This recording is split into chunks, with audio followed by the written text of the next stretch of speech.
G'day and welcome. I'm so glad you've taken the time to listen to this story. Whether you're here for the journey or to help you drift off to sleep, I truly appreciate it. This story will be released in parts, with about 4 chapters at a time, so if you're tuning in early, you might need to wait for the next chapters to be released. No matter what brings you here, whether it's to relax or to dive into the story, I'm chuffed to have you along. I hope you find it intriguing and relaxing enough to come back for more. So sit back, relax, and enjoy the ride. A step into the unknown. The car jolted again, and Amelia tightened her grip on the wheel, her knuckles white against the faded leather. The road stretched endlessly ahead, a ribbon of red dirt cutting through the sunburnt landscape. To her left, the grass shimmered golden in the afternoon light, dotted with wiry bushes and the occasional gum tree, its pale trunk glowing like a beacon against the cobalt sky. She glanced at the GPS, not because she didn't know the way. There were only so many roads to Longreach, but because the faint pixelated arrow gave her a sliver of comfort, a connection to something familiar. "What am I doing?" she muttered, the words barely audible over the hum of the engine. Leaving Noosa felt like ripping off a band-aid, exposing a raw wound she hadn't expected. Her parents' anxious smiles flashed in her mind, their tight hugs lingering like an echo.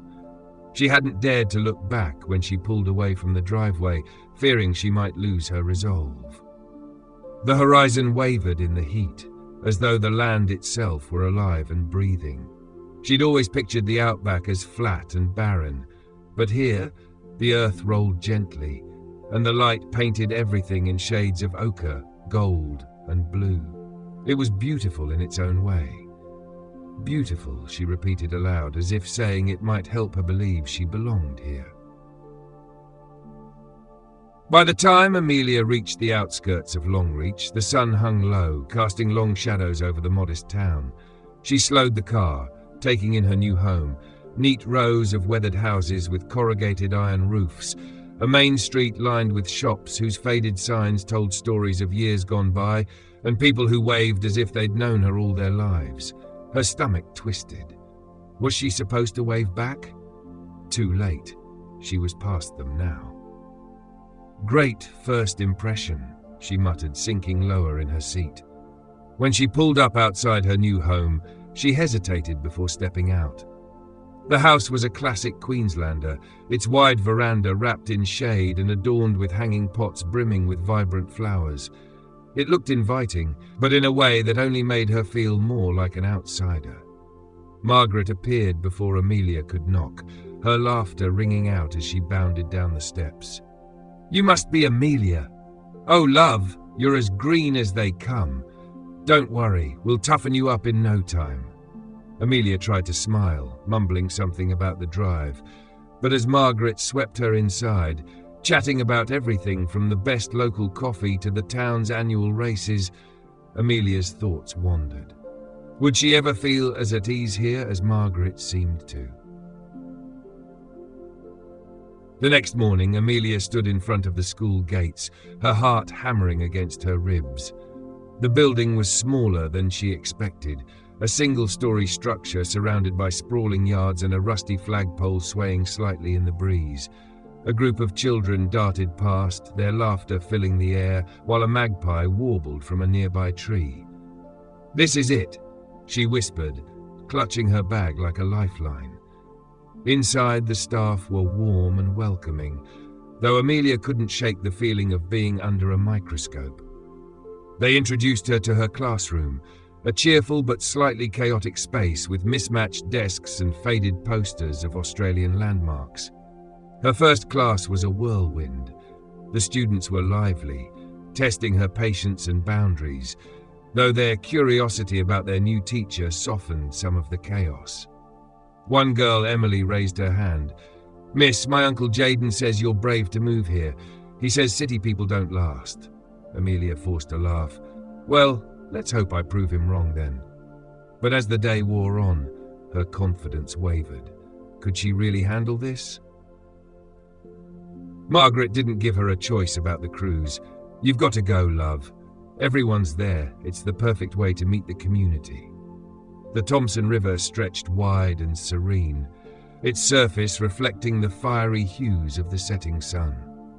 Amelia stood on the deck, her arms wrapped around herself against the cool breeze. The soft murmurs of conversation and the clink of glasses floated around her, but she felt painfully out of place. Why had she agreed to this? She scanned the crowd, her eyes catching on a group of locals laughing near the bow. They exuded the kind of easy camaraderie she envied, and for a moment, she considered slipping away to the quietest corner of the boat. Then she saw him. He was leaning casually against the railing, his hat tilted just enough to cast a shadow over his face. Even from a distance, there was something arresting about him, the way he seemed completely at ease, as if he belonged here in a way she could never hope to. Their eyes met briefly, and she looked away, her cheeks warming. Margaret appeared at her side, nudging her with an elbow. "That's Jayden," she whispered conspiratorially, "the one Emily was on about. He's got half the town swooning." "Great," Amelia muttered, sinking further into herself. The last thing she needed was to make a fool of herself in front of the town heartthrob. The evening passed in a blur of introductions and polite conversations. By the time the boat docked, Amelia was exhausted, both from the effort of socializing and from the weight of her own doubts. As she turned to leave, a voice stopped her. "You must be new." She looked up to find Jayden standing in front of her, his expression unreadable but not unkind. "Welcome to Longreach," he said, tipping his hat slightly. For a moment, Amelia didn't know what to say, but as the boat rocked gently beneath her feet and the last light of the sun dipped below the horizon, she felt a flicker of something she hadn't expected. Hope. Finding her footing. Amelia woke to the sound of birdsong, bright and persistent. It was nothing like the gentle warble she'd grown used to in Noosa. These birds were loud, commanding, as if announcing to the world that the day was here and it was time to get moving. She lay in bed for a moment, letting the sounds of the outback seep in, the faint rustle of wind in the trees, the occasional lowing of cattle in the distance, and the creak of floorboards as Margaret moved about the house. The smell of brewed coffee wafted in, coaxing her out of bed. The kitchen was as warm and inviting as Margaret herself, with sunlight streaming through lace curtains and catching the edge of a vase filled with wildflowers. Margaret was already bustling about, frying eggs and chattering as though they'd known each other for years. "Morning, love. Sleep all right? The mattress isn't too soft, is it? I told Ron to get one with a bit more give for city folk. You lot are used to your comforts." Amelia laughed nervously, feeling as though her every move was being lovingly scrutinized. "It's perfect, thank you." "Good, good. You'll need a decent brekkie. School's no picnic, and the little ones'll eat you alive if you show any weakness."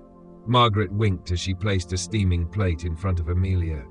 Amelia forced a smile, the knot of nerves in her stomach tightening. Would she be able to handle her first real teaching job? The students in her prac placements had been challenging enough, but this felt different, permanent. By mid-morning, Amelia found herself at the local market, Margaret's suggestion for meeting the community. Stalls lined the dusty lot, offering everything from fresh produce to handmade trinkets. The air smelled of eucalyptus and baked goods, and the hum of conversation was broken by bursts of laughter. Amelia wandered between the stalls, smiling awkwardly at those who greeted her. A man selling leather belts gave her a cheerful nod. "You're the new teacher, yeah? Welcome to Longreach." "Thanks," she replied, her voice quieter than she intended. "You'll do fine," he said with a grin. "Just don't let 'em see you sweat." The words stayed with her as she moved through the crowd, her nerves amplifying with every step. It wasn't just the teaching, it was everything. Living away from her parents, adjusting to this unfamiliar town, trying to fit in. It all felt monumental. As she reached the edge of the market, Amelia's eyes caught on a familiar figure leaning against a ute. Jayden. He was talking to a man she didn't recognize, gesturing animatedly with his hands. His laughter rang out, low and genuine, and Amelia found herself smiling despite herself. He had a way of standing, relaxed but purposeful, as if he were completely at ease in the world. Her heart thudded in her chest as his gaze shifted, landing squarely on her. For a moment she considered pretending she hadn't seen him, but it was too late. He raised a hand in greeting, his grin widening. "Amelia, right?" he called, his voice carrying easily over the noise of the market. She nodded, her cheeks warming as she approached. "You have a good memory." "Well, it's not every day we get someone new in town. You settling in all right?" "Trying to," she said, glancing down at her shoes. "Don't worry," he said, his tone light. "Longreach has a way of growing on you." "Like the heat," she replied, surprising herself with the quip. Jayden chuckled, tipping his hat slightly. "Exactly." They stood in a moment of companionable silence, the bustle of the market continuing around them.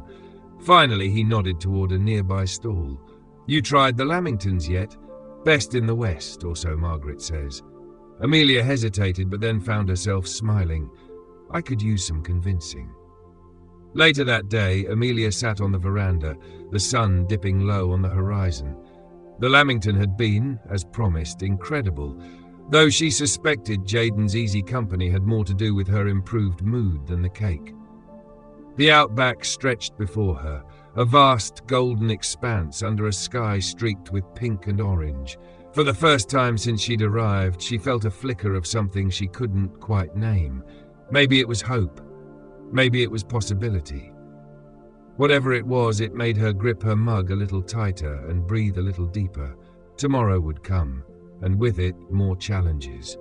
But for now, she was here, and that was enough. Lessons in Longreach.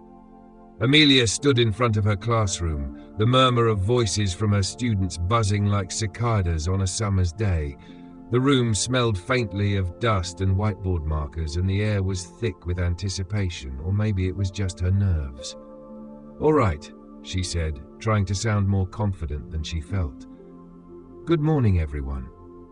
20-odd faces turned toward her, their expressions ranging from polite curiosity to mischievous grins. A boy in the back was already spinning a ruler on his desk like a propeller, while two girls in the front whispered behind their hands. "I'm Miss Jones," she continued, offering what she hoped was a friendly smile. "I'm new here, so let's start by introducing ourselves. Tell me your name and one thing you love about Longreach." The students groaned in unison, but one by one they complied. "Tom," said the boy with the ruler. "I like riding my motorbike." "Lisa," said one of the whispering girls. "My mum makes the best mango ice cream." Finally, it was Emily's turn. She straightened her back and spoke with the confidence of someone used to being heard. "I'm Emily. My uncle Jayden says Longreach is the best place in the world because of the sunsets. He says city people don't understand what real quiet feels like." She paused, then added with a sly grin, "He also says he's the best football player in town, but my dad says that's rubbish." The class erupted into laughter, and Amelia found herself smiling along with them. Emily seemed to relish the attention, her eyes sparkling as she leaned back in her chair. By lunchtime, Amelia was both exhilarated and exhausted. The morning had been a whirlwind of trying to remember names, redirecting chatter, and reminding herself to breathe. The students were lively, curious, and full of energy, a combination that was equal parts charming and overwhelming. She joined a few staff members in the shaded courtyard, grateful for the chance to sit down. Margaret had packed her a sandwich, but the sight of it made Amelia's stomach twist. "First day going all right?" asked Mrs. Hargreaves, a kindly woman with silver-streaked hair and an easy smile. "Not too bad," Amelia replied, "though I think I underestimated how quick they'd be to test me." Mrs. Hargreaves chuckled. They do that to all the new ones. Show them you mean business and they'll settle down soon enough. The PE teacher, Mr. Thompson, leaned back in his chair with a grin. Or bribe 'em with lamingtons. Works every time. The group laughed and Amelia relaxed a little. These were people she could get along with. The last period of the day was art, and Amelia decided to give the students free rein with paints and paper. It turned out to be a messy but brilliant decision. "Miss, look!" shouted Tom, holding up a blob of green and yellow paint that vaguely resembled a crocodile. "It's very creative," Amelia said, laughing. Emily, however, was more precise. She painted a sunset over rolling hills, the colours blending beautifully. "Is that Longreach?" Amelia asked, leaning over to admire the piece. Emily nodded. "My uncle Jayden says the best sunsets are after the rain. He said once, when he was a kid, he saw one so bright it looked like the sky was on fire." "That sounds amazing," Amelia replied. Emily shrugged. "He's good at telling stories. Mum says he's good at making them up too." By the end of the day, Amelia felt like she'd run a marathon, but as she stood in the empty classroom, a sense of accomplishment crept in. The students hadn't made it easy, but they hadn't made it impossible either. Margaret was waiting for her when she got home, a cup of tea in hand. "Well?" she asked. "How'd it go?" Amelia sank into a chair with a weary smile. "They're spirited," Margaret laughed. "That's one way to put it. Don't worry, love. You'll have the meeting out of your hand in no time. Just you wait." As the evening wore on, Amelia replayed the day's events in her mind. The laughter, the chaos, the moments of connection. For the first time, she allowed herself to believe that maybe, just maybe, she could make this work. Building bridges. The morning sun filtered through Amelia's curtains, streaking her bedroom with soft, golden light. From the open window came the faint sound of excitement drifting across Longreach, the unmistakable hum of a big day in a small town. Today was the Longreach show, and Margaret had insisted it was a can't-miss event. Margaret's cheerful voice rang out as Amelia stepped into the kitchen. "Morning, love. You're in for a treat today. The show's where Longreach shines. Livestock, wood chopping, cakes judged more fiercely than the Olympics. You'll love it." Amelia smiled weakly. She wasn't sure she was ready to face the entire town in one go, but she nodded. Sounds fun. The showgrounds buzzed with life. Rows of stalls were filled with handmade crafts, jars of gleaming preserves and freshly baked goods, their sugary scents mingling with the earthy smell of hay. Children darted between the attractions, clutching fairy floss that turned their fingers sticky. The air crackled with energy, and Amelia couldn't help but feel swept up in the excitement. Margaret, ever the social butterfly, seemed to know everyone. As they strolled through the grounds, she introduced Amelia to a stream of locals. There was Mary from the bakery, who handed her a buttery scone on the house, and Bill, the retired farmer with a handshake strong enough to rattle her arm. "You're a hit already," Margaret teased as Amelia tried to process all the names and faces. "The whole town will be talking about you by tomorrow." Amelia gave a nervous laugh, brushing a strand of hair behind her ear. "Let's just hope they're saying good things." The livestock pavilion was a riot of sound and motion. Cows lowing, sheep bleating, and dogs barking as handlers coaxed them into order. Amelia was admiring a pen of impossibly fluffy sheep when a familiar voice made her turn. "City girl at the show. Didn't think I'd see the day." It was Jayden, leaning casually against the railing with that ever-present hat tilted back. A teasing smile played on his lips, but his tone was warm. Amelia flushed. "I'm trying to embrace the local culture," she said lightly. "Good start," he said, nodding toward the sheep. "These are merinos. Prize winners too. See that one?" He pointed at a particularly regal-looking sheep. "That fleece'll make some of the softest wool you've ever touched." Amelia raised an eyebrow. "You know a lot about sheep." Jayden chuckled. "Occupational hazard. My family runs sheep, among other things." Before she could respond, Emily appeared, tugging on Amelia's sleeve. "Miss, you've got to see the cake judging. My mum's sponge is in the finals." The cake pavilion was filled with rows of intricately decorated creations, from classic sponges to extravagant, fondant-covered masterpieces. Amelia marvelled at the care that had gone into each entry, though Emily provided a more critical commentary. "Mum says Mrs. Peterson's cakes are always dry," she whispered conspiratorially. "And Mr. Davies, he just enters so he can eat all the leftovers." Jayden appeared beside them, carrying 2 lemonade bottles. He handed one to Amelia without a word, his fingers brushing hers briefly. "Show tradition," he said with a wink. "Can't do the day without it." Amelia took a sip, the cool, fizzy drink a welcome contrast to the warm air. "Thanks," she murmured. As the day wore on, Amelia began to relax. She tried her hand at the ring toss and failed spectacularly, cheered on the wood-chopping competition, and even dared to climb atop a mechanical bull, much to Margaret's amusement. Jayden was never far away, sometimes appearing to offer a piece of advice. "Hold on tighter!"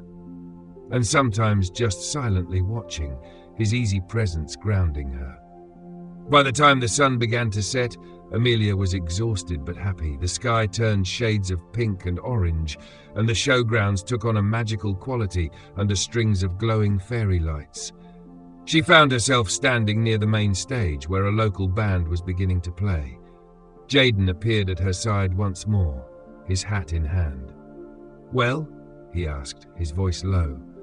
"Was it everything Margaret promised?" Amelia looked around, taking in the smiling faces, the laughter, and the sense of community that seemed to pulse through the air. For the first time, she didn't feel like an outsider. "It was," she said softly, meeting his gaze. Jayden smiled, tipping his hat back onto his head. "Welcome to Longreach, city girl."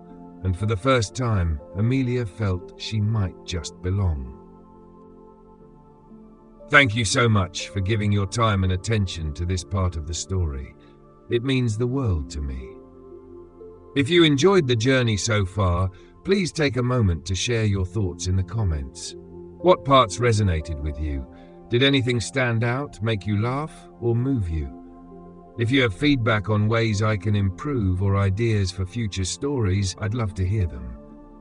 Your insights not only help me grow as a storyteller, but also inspire new adventures to explore. Until we meet again in the next part of this tale, I wish you relaxation, peacefulness, and moments of joy in your own journey.